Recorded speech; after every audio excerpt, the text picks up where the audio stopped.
Welcome to the Columbus Metropolitan Club. I'm Eddie Pauline, President and CEO of Ohio Life Sciences. We're the trade association for Ohio's life science industry, and AI, of course, is having a big impact on that industry as well as many others. I'm also a proud member of the CMC Board of Trustees. I'm so pleased you're all here with us today at today's forum. Thank you to today's forum sponsors, Regionomics and Accenture, and thank you to the Grange Insurance Autobahn Center for hosting us once again. We're also grateful for the Center for Human Kindness at the Columbus Foundation and the Columbus Dispatch for presenting today's live stream. That's being carried on CMC social media platforms, YouTube, etc. Let's thank all of those who are supporting us today.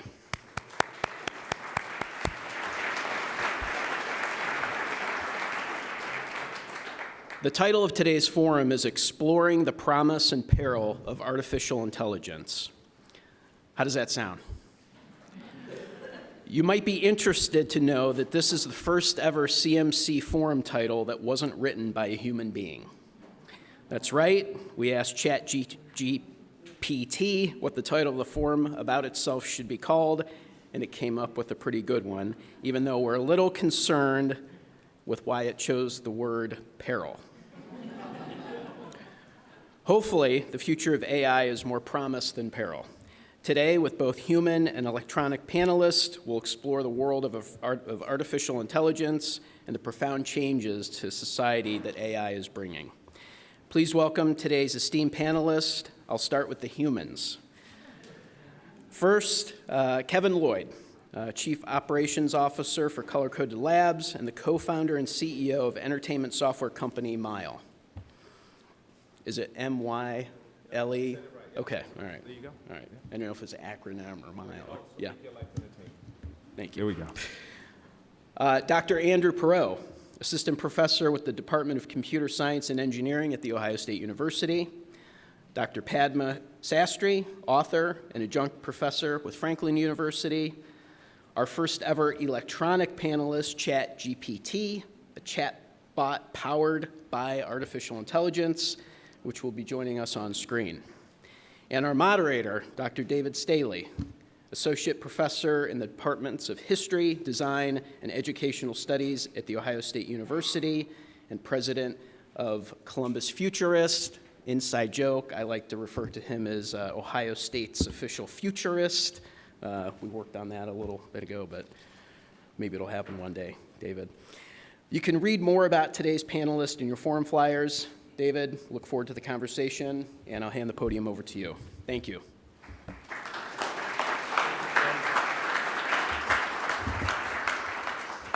Thank you, Eddie, and thank you all for being here today. My first question is for everyone here in attendance. I don't know if we can ask it of the live chat people. So I guess two questions. First of all, how many of you have used ChatGPT? Wow. How many of you sort of use it on an ongoing, sort of regular basis as part of your work? So we've experimented with it, and some of us are admitting, maybe some of us aren't admitting to using it as an ongoing part of our work. As my first, and I'm going to come back to this question in just a moment, but I think my first question is, what do we mean by ChatGPT? What is ChatGPT? And I think, Kevin, I'm going to ask that first of ChatGPT. All right, here we go. Let's go back for a second. And I'm switching keyboards, so y'all have to bear with me for a second.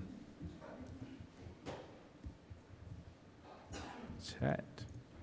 If I could type better, GPT. All right. Let's see what it says.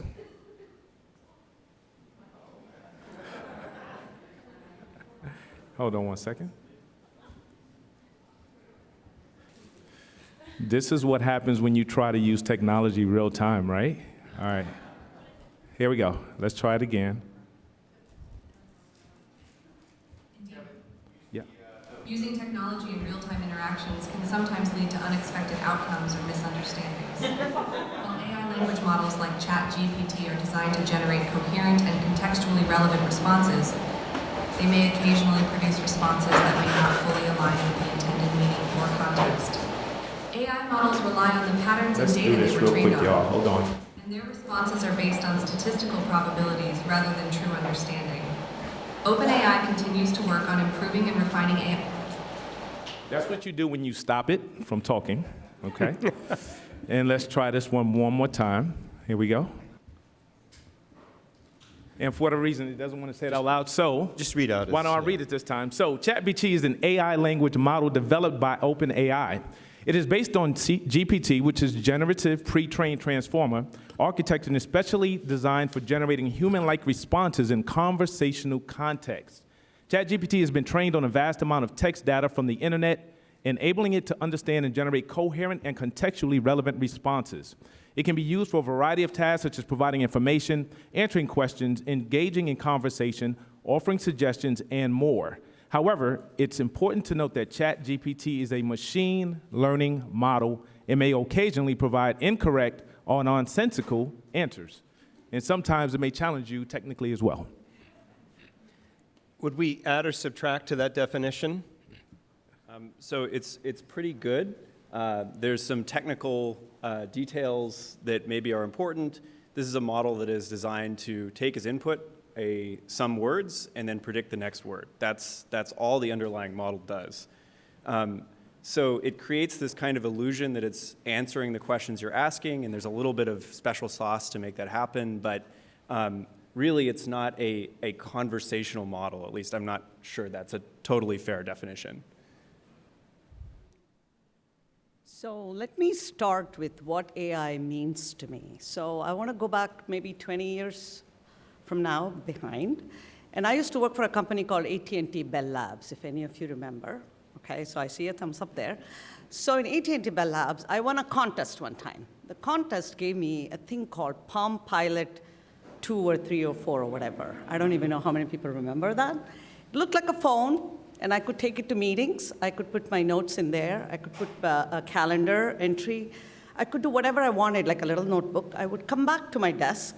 I would hook it up with a cable, and the whole thing would sync up with my computer. And what a smart thing, I thought. I thought, it's so smart. And a couple years later, they gave wireless connectivity to it. So I could actually do this while I was going in a meeting room, come back, whatever. Now, 20-some odd years later, what has the smartness in technology has become? Right now, I can pass through airport security without even taking out my travel papers. It looks at my picture.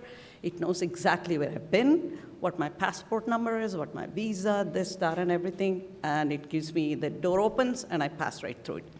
So that's what the smartness in technology, or AI, has developed into. Very promising, and that's what we're going to talk about in the next half hour. But that's sort of like my, I guess, my opening thoughts, as to say, for artificial intelligence. Kevin, any response to its definition, ChatGPT's definition? Yeah, so I think the components in regards to the fact that it allows you to put information in and get information out, right, is the key thing. And I look forward to actually sharing more about how we utilize that from a personal perspective as well. Yeah. All right. So if it's okay to lead into that? By all Okay, means. great. So for me, as an entrepreneur, right, working with a number of different ventures, we actually utilize chat on a regular basis, especially when it comes to general questions, right? It could even be in regards to contracts or agreements. It could be in regards to business models. So a lot of the things that we think about, like, I wish I could do this, or what if we could do this? You can put that information into chat and ask that question and get a response. In a lot of cases, it will validate your business model. You can ask for certain things like, literally, like provide a business model or an executive summary for this type of business, and it'll literally spit that thing out for you in a matter of seconds. And that's where we see a lot of the benefit from an entrepreneurial or business side of ChatGPT. Andrew, I'd like to go back to something that you said a moment or two ago, something in fact of that ChatGPT is not a conversation model or a conversation partner. What did you mean by that? So as it says in the definition, it's trained on massive data. So some of the major sources of that data are many popular books for the past 50 years, all of Wikipedia, and a bunch of social media data from social networks like Reddit. And when it is responding, when it gives this illusion of responding to what you're saying, it is completing what you started writing. It's just trying to predict what words would appear next. So in terms of evaluating a business plan, you can think of it as giving a kind of similar evaluation as you would get from an expert on Reddit. Like if you were going to go post on a subreddit and say, this is my plan, what do you think of it? That's the kind of response you should expect. So I guess if you like the idea of ChatGPT being a panelist here today, applaud and thank Doug Buchanan for that. If you don't like the idea, then point the finger at me. Because I write a monthly column for Columbus Underground called Next on the Future. This past April, I had a conversation with ChatGPT, and that was a question I asked it, are we having a conversation? And what it told me was that it's having a simulation of a conversation. So I said, so we're not actually having a conversation. Is that part of what you mean by this, Andrew? I'm curious, the rest of you. Can we have a conversation? This is part of what we're trying to test out here today. Can we have a conversation with ChatGPT? So the question now is ChatGPT a conversational model? Let's find out. Let's not find out. Let's see what ChatGPT Yes, has to say. ChatGPT is designed to be a conversational model. It is trained to generate responses to user inputs and engage in dialogue. You can ask questions, have discussions, seek advice, or chat about various topics with ChatGPT. However, it's important to note that as an AI model, ChatGPT may not always provide accurate or reliable information. It should be used for informational purposes only and not as a substitute for professional advice.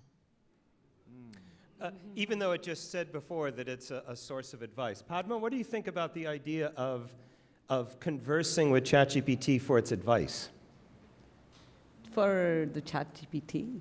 Yeah, to receive its advice. I would clearly go to you for advice on something. What do you think about the idea of approaching ChatGPT for its advice? So I use ChatGPT for generic questions. If I want to look for directions or maybe a diagnostic kind of a question. But oftentimes I see ChatGPT not give me the accurate answer. Obviously, it's given a disclaimer right there, because it really depends on the data it's really pulling it out of, right? So that's one of the peril, if you can talk about. So we have to put the data in it for us to get back the data in a logical, sensible form. So unless the data is accurate, unless the data is current, you're only going to get what you put in there, and that's why it's called generated AI. If I'm right, Andrew. So so for example, GPS, for example, you could be using the GPS to go somewhere. It's only going to be giving you accurate directions as far as the accuracy of the data and how current the data is inside the GPS that it's drawing out of. So I heard this story the other day from a good friend of mine, and he took a 600-mile bike trip, wherever, and he used his GPS to go from town to town, and he went almost 600 miles, and then guess what? He came upon a bridge, and the bridge is broken, and there's no other way for him to go, right? So he's standing there, and he's thinking, how am I going to cross this bridge? Because the GPS is telling him, just go, keep on the road, whatever it says, right? It's very frustrating when you come to a point where the data isn't accurate. So one of the things that we have to remember about ChatGPT or any other chatbot is it's really taking information out of what you've already put in and giving it back to you. So the data is as good as what the data resides in there for. So I'll just ask the question here, how accurate is the information provided by ChatGPT? Let's see what it says. Chat's responses are generated based on patterns and knowledge present in the data it was trained on. While it strives to provide accurate information, it's important to note that it can sometimes generate incorrect or unreliable responses. The model's responses are based on statistical patterns rather than true understanding, and it may occasionally produce plausible-sounding but incorrect or nonsensical answers. OpenAI, the organization behind ChatGPT, has implemented measures to improve the model's reliability and fact-checking capabilities, but it's still possible for errors or inaccuracies to occur. Therefore, it's always advisable to verify information from reliable sources and not solely rely on the responses provided by ChatGPT or any other AI model. given that, and I don't disagree with that, given that, should we be relying on ChatGPT at all? If it's going to make mistakes and errors, should we be relying on it? Especially if I'm going to ask its advice. Yeah, it's kind of like the eat at your own risk kind of thought process. I would say it's similar to this, right? So I recently was working on a project with some friends, and we were talking about some things and some key issues. And I said, well, just drop it in the chat and let's see what it says. And based off the response, there was no way we would follow that guidance, right? It's like, okay, go do your due diligence. So it's one of those situations where you have to realize that it's open source information. If it's bad, it's like bad data in, it's bad data out, right? So I think we have to be cautious at this point in time until we can get something that says like fact check %, right? So it's one of those type of situations in my thoughts. Andrew, tell us a little bit more about mistakes. Why does ChatGPT make mistakes? Is it just simply a matter of data? I mean, we sometimes tell of ChatGPT hallucinating. This is the term that's used for it. Yeah, so obviously there are mistakes in the data. That's clearly a key component. But there are also limitations that come from the model itself, right? The model is very big, but it's not infinitely big. It doesn't reproduce the data perfectly. One example where you can easily see this kind of error is if you try to play chess against it. It will pretty soon start suggesting moves which are impossible given the board state. So it's just hard for it to track things through language that are, say, inherently visual. There are technical limitations there. I had begun by asking the audience here if they use ChatGPT, and I'm just curious to your reactions. What do we make of the fact that lots of people have tried it as much as they're using it sort of regularly? Not even maybe half of the audience here. Do you have any reaction to this response, Padma? So actually, coming back to your original point, ChatGPT, right, is a big player for professors like Andrew, me, and a whole bunch of professors sitting here. So I teach an ethics for computer programmers in OSU, computer science, which is a very interesting class because one of the things that we try to get out of that class is for the computer programmers to develop technology that's socially responsible, right? So you can't just write code to do anything and everything. And ChatGPT is one of the topics that students love to write about. And one of the students even did the ChatGPT write a report, and he wrote a report, and he compared the two. A lot of differences, right? In exactly like how you alluded to, ChatGPT just took information out of the plethora of data out there, put it all together logically, but the student actually reflected on the topic and what it does, and his own intuitive thoughts to it. So the two papers look completely different. So would I use ChatGPT for everything? No. Would I use ChatGPT for some things? Perhaps, depending on the context and the accuracy of what answer I'm going to get and how valuable that answer is going to be to me. So, can I piggyback on that? Mm-hmm. I think that chat is good for that particular case as well. Like you can put in a question, like I said, because you may have a thought about something or you may want to go in a certain direction. You can ask a question. It can help either reinforce or help you to formulate the foundation around your thoughts, but then you can customize it to what it is that you're trying to accomplish. So I think it's a really good tool in that purpose, especially if you you can't figure something out and you just ask a question. It can kind of get things rolling for you. So I think it's a good resource in that perspective as well. Yeah, I can add a little to that. I think the most promising applications right now are tasks where it's kind of hard to generate but easy to evaluate. So if you're writing like a really difficult letter, but the letter, you need to convey these points, but you want it to be nice and smooth and in the right register for the context, it can be really helpful there. Where you're working on a topic which is sort of a little bit outside your expertise, that's where it's most dangerous, because it will produce something that looks plausible, but it knows when it's writing a report, the report should have citations, but it's not technically capable of producing the right citations, so it just produces some nonsense, right? And that can be hard even for experts, because it looks plausible, but then you go and look up the paper, it doesn't exist.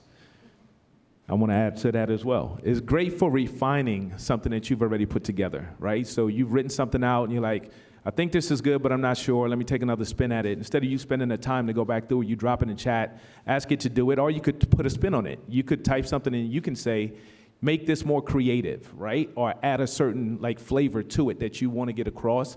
Or guess what? This is 3 pages. You want it more concise in 1 paragraph. It's ideal for that. It saves you a lot of time as well.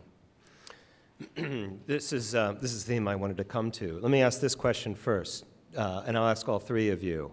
And maybe we'll ask ChatGPT. Do you think ChatGPT is intelligent? I'll let you all start while I type.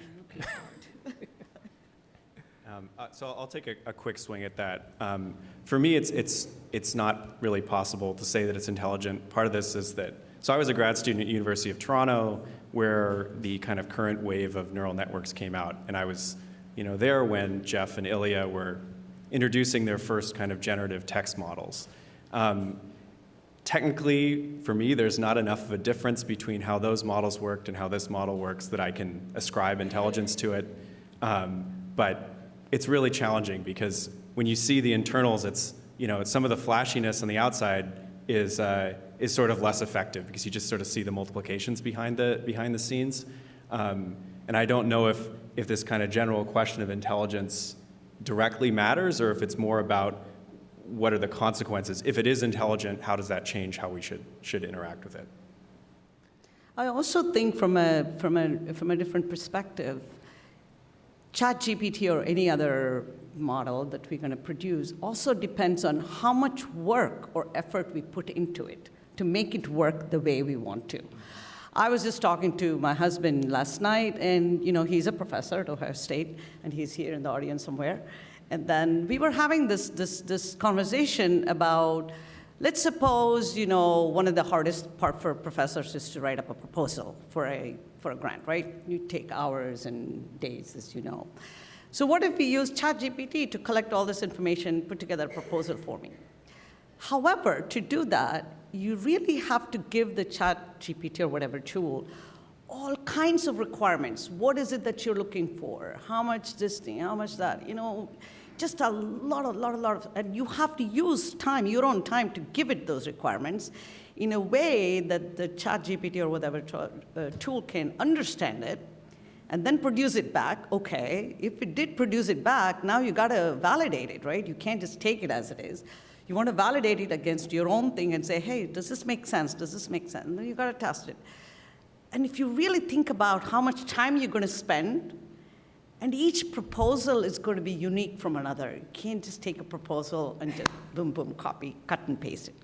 So if you really think about it, at some point you're going to reach a saturation point, we were thinking, as well, maybe it's just easier for me to just sit down. And I see a lot of nods out there. But maybe it's as well that I write it myself and not use ChatGPT. So I think there is an element of how much you're ready to sort of work with the prior work, the a priori you have to do before ChatGPT can produce something, let alone be responsible or not. And I think that saturation point, we don't know that yet. Maybe it'll get more intelligent, I don't know. But at this point, we don't know how it's going to be.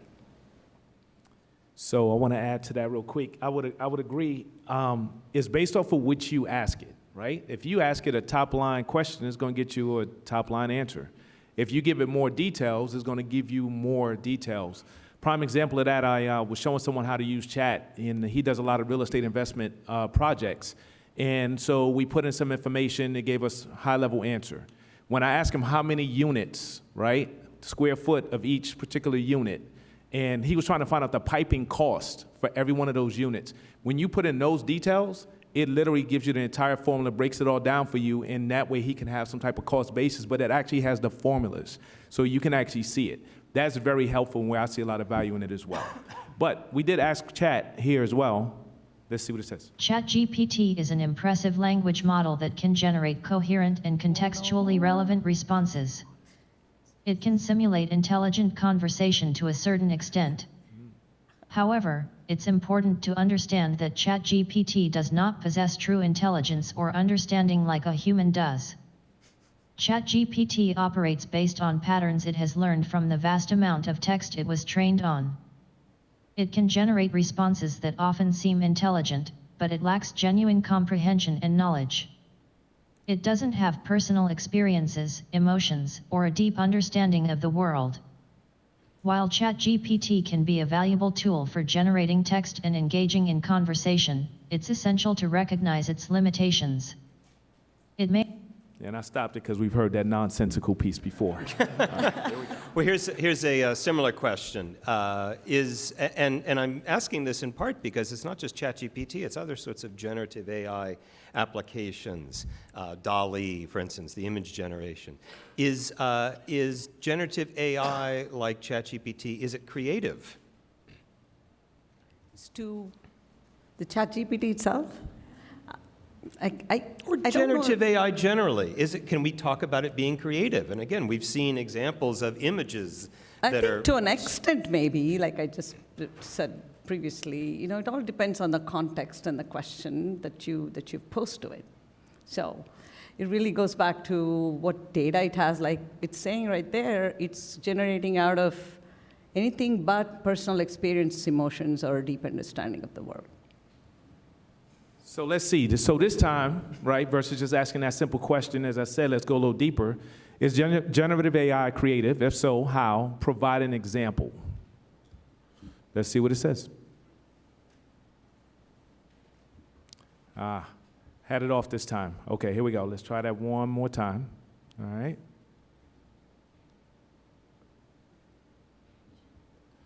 And let's see what she says. Generative AI can exhibit a form of creativity, although it is different from human creativity. One way generative AI demonstrates creativity is by generating novel and unique outputs that haven't been explicitly programmed or seen before. It can combine existing patterns, ideas, or data in innovative ways to produce something new. For example, let's consider a text generation model trained on a large corpus of poetry. Given a prompt, the model can generate original poems that adhere to the structure, style, and themes it has learned from the training data. It may generate unique metaphors, wordplay, or emotional expressions that resemble human-created poetry.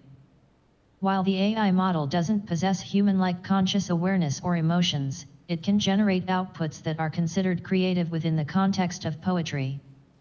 Generative AI can also assist with creative tasks by providing novel ideas or inspiration to human creators. It can generate variations of designs, artwork, or musical compositions based on existing examples, allowing human artists to explore new possibilities and spark their own creative process. It's important to note that generative AI's creativity is based on statistical patterns and examples from its training data, and it does... Yes. We got it. We'll concede that. So I've asked ChatGPT to write to write poems, and I've asked it specifically to write a poem in the style of Mary Oliver, or write it in the style of Billy Collins or something like that. And this is my own personal experience. I find the poetry to be terrible, sort of like greeting card quality. Even when I ask it to do, now maybe I'm not inspiring ChatGPT appropriately. Let me ask you a question about the perils here. So, a number of people, and especially in response to ChatGPT, I'm thinking here of Geoffrey Hinton, who's been described, who's at Google, described as one of the godfathers of generative AI, who's been quite concerned, right, that this represents potentially a threat to humanity. Should we really be concerned, or is this sort of apocalyptic talk maybe a little overblown? Would you like to start because of the ethics piece? Maybe. I just spoke about it, remember? So one of the peril, or one of the concerns that I think anyone should have about AI is obviously the privacy and just getting into the wrong hands, into the wrong intent. And that's one of the ethical piece that people have to be concerned about. And I think that's the foremost concern that you see in all the papers and et cetera. I mean, there was a Google official that quit the company because of that and stuff like that. But in my realm, of course, the ethics part I see, as he was alluding to, is really students being able to use ChatGPT to write their papers and to get a grade. And that's quite not ethical, obviously, because they did not put in their effort to write the paper or to research it or whatever. So from my perspective as a teacher, I always warn them that really the balance is to use ChatGPT maybe to get some basic information maybe and validate that it is quite correct as ChatGPT disclaims in here. And then use their own creativity, because creativity is not something that ChatGPT is going to give you. I mean, it's not going to create the paper for you, nor is it going to give you reflective thoughts, nor is it going to give you concluding remarks, whatever it is.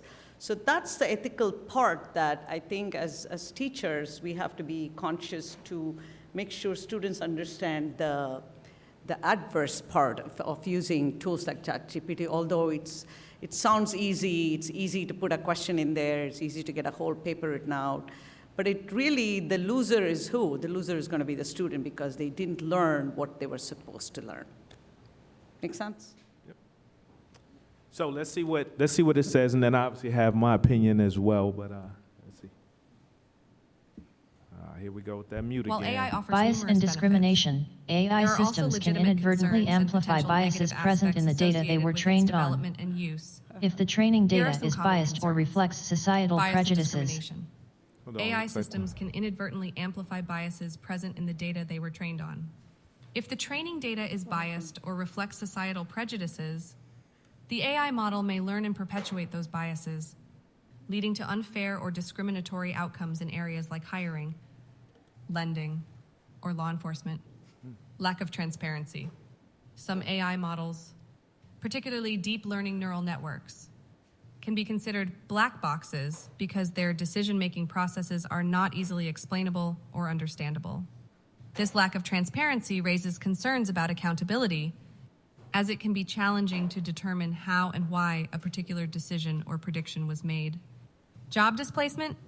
AI and automation have the potential to replace certain job roles, leading to concerns about unemployment and economic disruption. While new job opportunities may emerge, the transition period could be challenging for individuals who lose their jobs to AI systems. Ethical dilemmas. AI can raise ethical dilemmas, such as privacy concerns, surveillance capabilities, and the potential for misuse. For example, facial recognition technology has sparked debates about privacy infringement and the potential for mass surveillance. Security risks. AI systems can be vulnerable to adversarial attacks, where malicious actors manipulate or exploit AI models to produce incorrect or harmful outcomes. This includes scenarios like fooling autonomous vehicles' perception systems or tampering with AI-powered recommendation algorithms. Dependence and reliability. Over-reliance on AI systems can lead to issues if they fail or produce inaccurate results. Critical systems like healthcare, transportation, or finance may face significant consequences if AI malfunctions or is not properly validated. Addressing these concerns requires responsible development, robust regulations, and ongoing research to ensure AI technologies are fair, transparent, and aligned with societal values. Ethical frameworks, unbiased training data, and interdisciplinary collaboration are crucial to mitigating these potential negatives and fostering beneficial and trustworthy AI systems. Oh, sorry about that. All right, Deployment and regulation of AI technologies. there you go. We're trying to shut him up. Yeah. Or her up. Which is maybe a cautionary tale here. Yeah, I thought that. So I apologize if I have said something to upset or offend.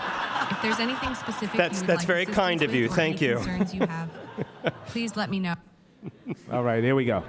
Finally. So no, but on a serious note, though, I think that this was good because, and we decided to let it play through because if you think about the title of the event, right, and the subject line, and it talks about the perils, this is the other side of why people are concerned about it. So it's important to kind of hear those as well. So, can I? Yep, sure. Uh-huh. And my last piece on this is, when I explain it to people, I always say with chat and with AI, I consider it the good, the bad, and the ugly. Just like everything else we deal with in society, right? There's a really good side where I think it can help you from a productivity perspective. There's the bad side where, guess what? You can get wrong information and that could be a negative. And then there's the ugly side, and those are the people that are going to use it for negative intent, right? And that always happens. That's why we have a criminal society. So it's a good, bad, and ugly. It's about us learning more, I think, and adapting the tool and understanding how to use it for good as much as possible. So I'll turn it over. I just go back to Jeff Hinton's original comments. So I think my read of his concerns is that he's not worried about the capabilities of current systems. So there are people who think that current systems are potentially very threatening, destabilizing, and I wouldn't put him in that category, I think. But he is worried about these catastrophic takeoff scenarios. So the idea that maybe super intelligent AI is just around the corner, and what kind of implications would that have for society at large? There are certainly many people who are the opposite, that are very worried about capabilities of current systems in these ways that this answer kind of focuses on. So bad actors, generation of misinformation, bias, and are not worried about catastrophic takeoff scenarios. The company OpenAI is very much like Jeff. They worry about these catastrophic superintelligence events and not really about short-term issues with trust. Me personally, so the major source of worry about these takeoffs is that it's hard to predict progress, right? Nobody expected that ChatGPT would work as well as it did. It doesn't invent much new technically. It just scales up what we have to more compute. GPT-4 is better than GPT 3.5. Unfortunately, weren't able to use GPT-4 so far here. But I'm not worried about superintelligent AI being just around the corner. I think these systems, we're going to need new paradigms to get there. These systems, we can't scale up much more than they already have been. GPT-4 is like very near the limit of what we can do economically with these ideas. I don't know if that's a fully Thank you all very satisfying much. And we're not finished with this conversation. It's CMC's long-standing tradition to take audience questions. Doug Buchanan is curating questions from today's live stream audience. For those of you with us in person, if you'd like to join Doug in the microphone in the back of the hall there. Out of respect for others, please keep your questions brief and to the point so we can get to as many as possible. Please also keep in mind that questions end with a question mark. Doug, what's our first question? Do we have one from the live stream? Or? Yes. David, thank you very much, and thank you to today's panelists for this interesting experiment. And I would be remiss if I did not thank Walker Evans with Columbus Underground, whose idea for covering this topic it was his idea to cover this topic today. So thank or blame Walker Evans. I'm just kidding, Walker. Thank you. Stand up, Walker. Stand up. Stand up. Stand up. Stand up. Thank you, Walker. Thank you. Our first question comes from the online audience. Yvonne Sherrill with the Ohio Urban Community Action Network asks, is there a plan to assist marginalized communities, the poor, new citizens, etc., in the growing world of AI as artificial intelligence is transforming every aspect of our daily lives?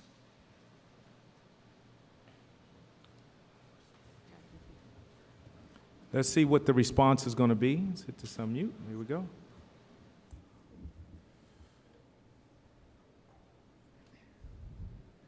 While I can't predict any specific plans or initiatives that have been implemented post my training data, cut off in September 2021, here are some broad strategies and principles that could guide plans to assist marginalized communities in engaging with AI. This is especially important as AI and other emerging technologies become increasingly ubiquitous in everyday life. Education and training.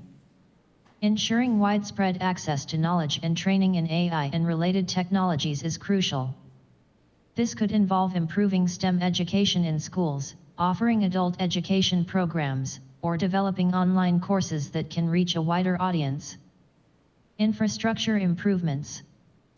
Marginalized communities often lack the necessary infrastructure to engage fully with digital technologies, such as high-speed internet access. Investments in these areas can help to bridge the digital divide. Accessibility. AI technologies should be designed with accessibility in mind, ensuring that people with a wide range of abilities can use and benefit from them. This might involve the use of assistive technologies, or the development of AI applications specifically designed to meet the needs of marginalized groups. Inclusive design and testing. AI systems should be developed and tested with diverse populations to avoid perpetuating biases and inequalities. This could also involve employing more diverse teams in the tech industry and seeking input from marginalized communities when developing AI technologies. Policy and regulation. Policies and regulations can help ensure that AI technologies are used ethically and that they benefit all sections of society. This might involve, for example, implementing regulations to prevent algorithmic bias or to If this were a panelist going on and on, I would be using my body language to sort of say, Cut it. and I can't do that with ChatGPT. We just have to cut it. So, is that we don't have to answer this now, but just sort of think to yourself: is that a satisfactory answer? Do you find that an insightful answer, or is it the sort of thing that any one of us in this hall could have generated? Do we have another question? Yeah. Tyler Bagdasarian here, NG Impact. I've read reports recently that the Pentagon and as well as the Chinese government are racing towards building autonomous soldiers and other weaponry to prevent, I guess on the positive side, the not human loss of life on the battlefield, but on the flip side, using AI technology. Now, to me, that seems like the Terminator in real life, and it's terrifying. So my question is, do you think that we need a Paris Accord type agreement, such as the climate change agreement, Montreal Protocol, to put safeguards in place yesterday to prevent, the worst case scenario from happening? May I address that? I think the answer to that is absolutely yes. And if you're looking for a model, it's the landmine protocols that the UN have established, for instance. But everything you say, I think, is absolutely correct. And we have to act, I think, today we talk about guardrails all the time. I think we, and whoever we is, has to act today to put those guardrails in place, because that absolutely is coming. Thank you for that. Do we have more questions, Doug? I think so. Yes, thank you. Question from William Wason, retired from Ohio State. AI has been credited with creating false sources and false information, which I think it's tried to warn us about today. How can we save ourselves from this kind of disinformation?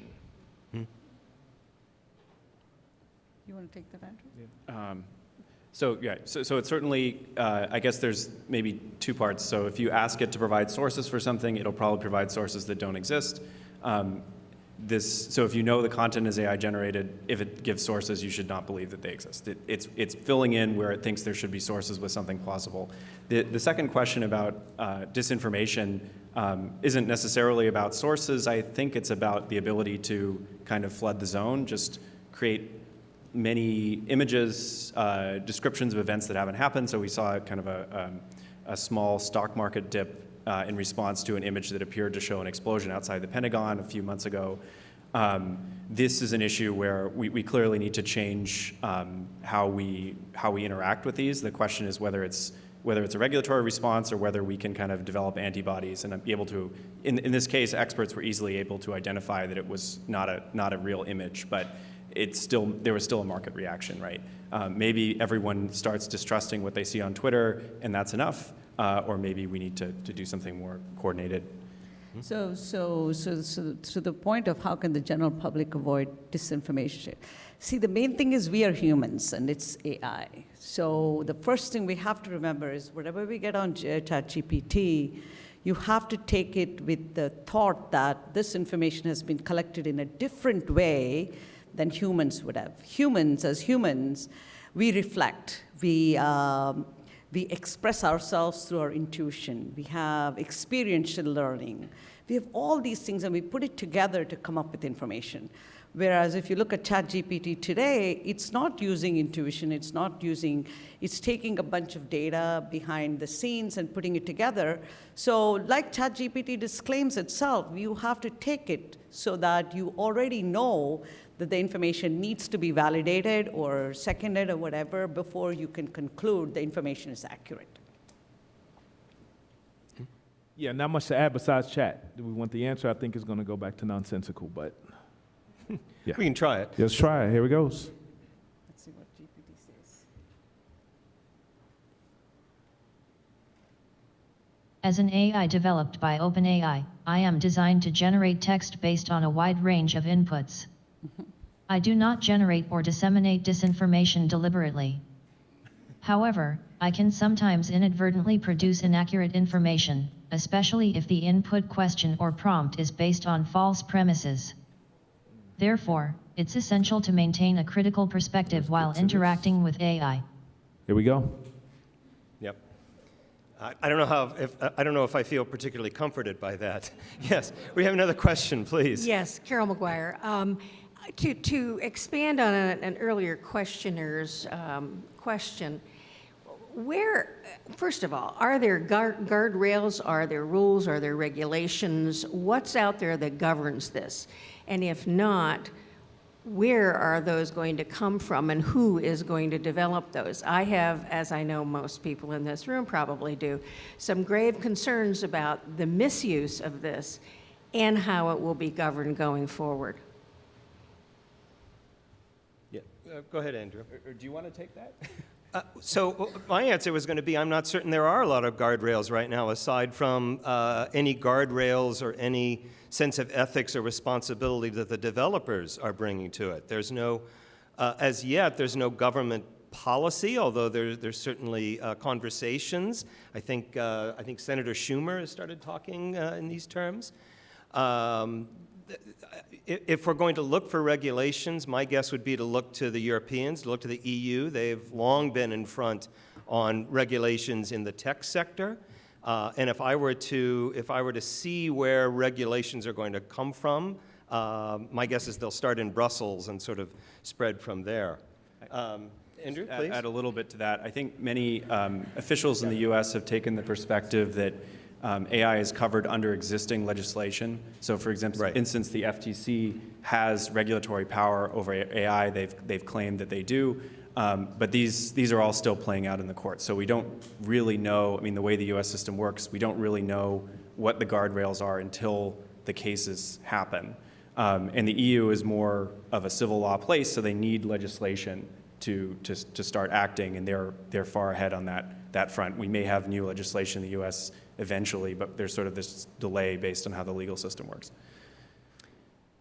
If only people consulted with futurists first before this happened. Doug, another question? They should do that. Does OpenAI, quote, live in any one place or data center? Could it be hacked or commandeered? That's a good question. I don't know that one. Do you want me to? Okay, so OpenAI, the systems run on Microsoft's cloud. So you may have seen Microsoft invested like $10 billion in OpenAI.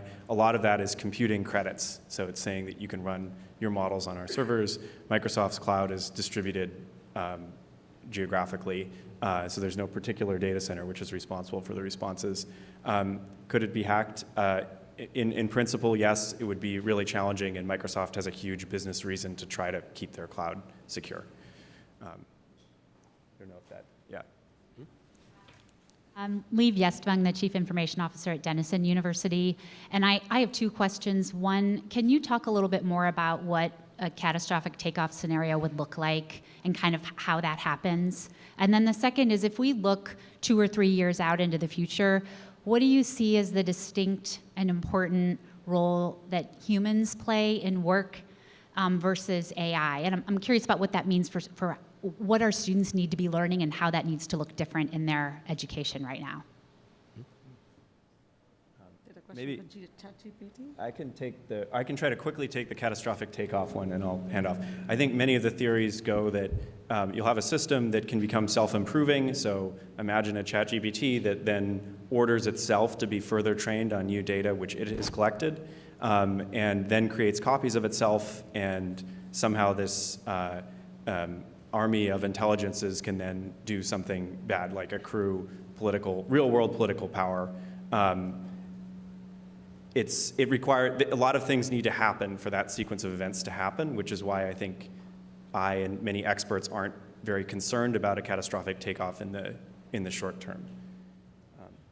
The only thing I'd add to that is looking at, I suppose, recent history. In some ways, our conversations today about ChatGPT and about generative AI, I think, have to be placed in a wider historical context. We were having, I don't know if CMC were doing it, but we were having hand-wringing conversations in 1997 when IBM's Deep Blue beat Garry Kasparov at chess. There was, I think it was the front of Time magazine or Newsweek or something. It said, "The brain's last stand." And of course, the world still goes on. I mean, we have other sorts of challenges, climate change or something like that. At the time, I was writing a column, and I said, well, first of all, this is not a big deal. Computer scientists have been trying to develop a program that will defeat humans at chess. They've been doing this for 40, 50 years. Finally took them this long to do it. Besides, I said, I won't live to see the day that a computer will defeat a human being at Go, which is infinitely more complex.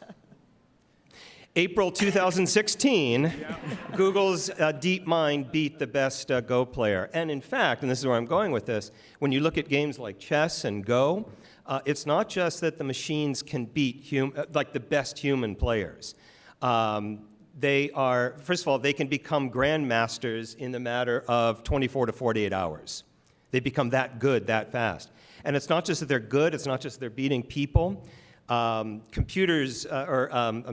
and Go, they use a rating. It's called an ELO rating. It's a number. I think the best chess player right now is like around 2,800, 2,900, something like that. The best Go playing programs are at about 5,000 right now. So it's not just that they're better than humans, they are significant orders of magnitude better than humans. Let's come back in 3 years and see what ChatGPT is like, and we'll be talking in the same way. We'll be talking about, it was a little glitchy, a little, repetitive, and it keeps saying, oh, I'm not that intelligent. Is that what the situation is going to look like in 3 years' time? Or will we see ChatGPT improve by orders of magnitude? All right, I have to jump on. It's just too Please. juicy. I have to do a quick follow-up. I think, so illustrating chess. Chess is something that humans, our brains are just uniquely, really poorly suited for, right? Computers are great at chess. Humans, our brains just don't do well at chess. And so when you're evaluating these systems, I mean, we've had super intelligent calculators for a really long time now. You should look at the things that you find easy. Some of those things you won't think are impressive, but it's surprising how bad systems can be at that. Yeah, I want to share a perspective. And then we got to wrap, right? So quick perspective on the catastrophic piece or the growth with this. The synonym that I use is what happened with COVID, right? Not from a negative standpoint, but how fast we shifted technologically. If you even think about virtual, right? We really didn't use virtual as much, but all of a sudden we had to do it. I feel like we're going to have a similar situation here with chat, right? Or with AI, where we're going to shift really, really fast. So I think the thing is, how do we embrace it, how do we engage it and be a part of that growth, because it's definitely happening really quickly. And I'll just give a coda to Liev's question. I think as I'm looking out 2 to 3 or 4 or 5 years or so, I think the future is going to be one where humans and generative AI or autonomous systems like this will be working together, partnering together, and they'll become so ubiquitous in our systems and our environments that I think we'll reach a stage where we won't think much about them. Part of what I think we were trying to accomplish here today, that this seems a little odd today that ChatGPT was up here as a panelist. Again, go out in 5 years or so, and maybe this won't seem so odd. It'll be sort of expected that some sort of autonomous system would be a participant every bit as much as a human being. We're getting the wrap-up sign, so I think it's time to turn back over to Eddie. Pauline, thank you.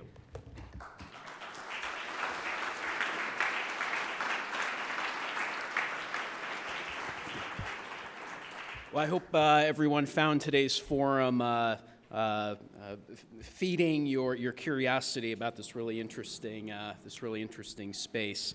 I was sitting there listening, thinking to myself, as you were critiquing the system, there are real people that I have conversations with that respond to me not too different than. So when I consider that, maybe it's not that different. Great forum. Again, thank you for today's generous forum sponsors, Regionomics and Accenture, and to the Grange Insurance Audubon Center for hosting us. Thank you again to our virtual seat patrons and to the Center for Human Kindness at the Columbus Foundation and the Columbus Dispatch for our live stream. And special shout out to, I think this was mentioned, but Walker Evans with the Columbus Underground for, there you are, for being, for suggesting this forum topic, really interesting. And again, to our very special speakers, Kevin Lloyd, Padma Sastry, Andrew Perrault, ChatGPT, of course, and our host, David Staley. Thank you.